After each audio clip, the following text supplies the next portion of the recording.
શિક્ષણ, સાહિત્ય, સંગીત, કલા અને ઔદ્યોગિક ક્ષેત્રે હરણફાળ પ્રગતિ ભરતો, સરસ્વતી નદીના કિનારે વસેલો, ગુજરાતના સુવર્ણયુગની સાક્ષી આપતો જિલ્લો પાટણ. અમે આવી પહોંચ્યા છીએ પાટણ જિલ્લાના રિજિયોનલ સાયન્સ સેન્ટર મ્યુઝિયમની મુલાકાતે.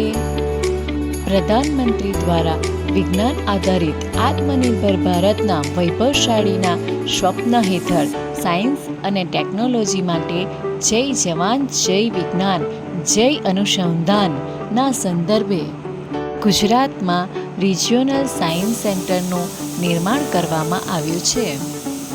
તો ચાલો એક અનોખી વિજ્ઞાનની દુનિયામાં ગુજકોટ સાયન્ટિફિક આકર્ષણનું કેન્દ્ર છે.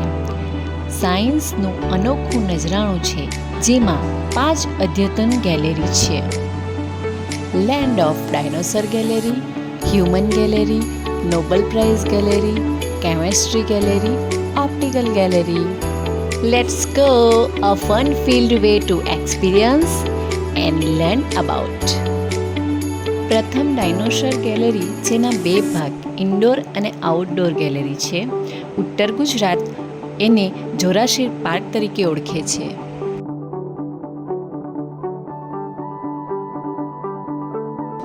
સાયન્સ સેન્ટરના માર્ગદર્શક દ્વારા અમને માહિતી પૂરી પાડવામાં આવી હતી.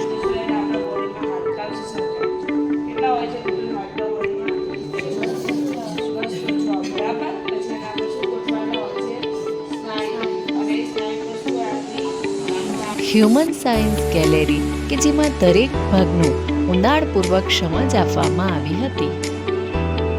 બાળકો જેને ખૂબ જ રસપૂર્વક નિહાળી રહ્યા છે.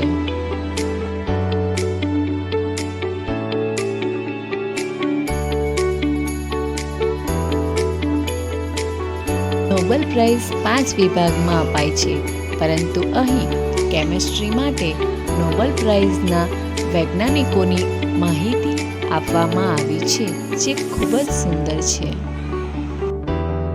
દરેક વૈજ્ઞાનિકે શાની શોધ કરી છે અને તેમના જીવનમાં સાયન્સનો શું મહત્વનો ફાળો હતો તે ધ્યાનથી બાળકો સમજ્યા. હાઇડ્રોપોનિક વિભાગ, જેમાં જમીન વગર ખેતી કઈ રીતે કરી શકાય તે વિશે માહિતી મેળવી.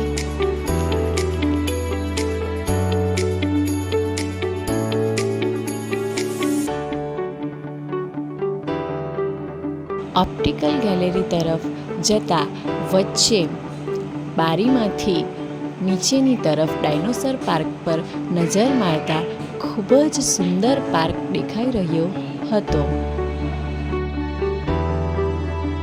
પ્રકાશ, જુદા જુદા પ્રયોગો, કેમેરાનો વિકાસ, ઇન્યુઝલ ટનલ, જેમાં માઇન્ડમાં ભ્રમ ઉત્પન્ન કરે તેનો અનુભવ કરાવવામાં આવે છે. બાળકો આ અનુભવ મેળવી ખૂબ જ ખુશ થયા હતા અને વારંવાર એ અનુભવ લેવા માટે રૂમની અંદર આવતા હતા અને મસ્તી પણ કરતા હતા. અરે 5D થિયેટરનો અનુભવ તો ખૂબ જ રોમાંચક હતો. ખૂબ મજા પડી ગઈ.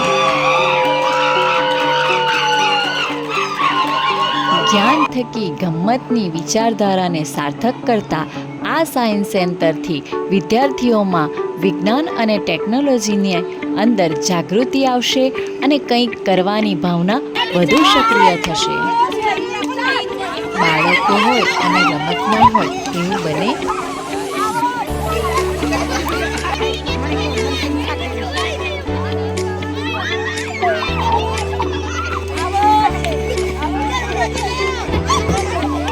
જય જય ગરવી ગુજરાત. ફરી મળીશું. આભાર.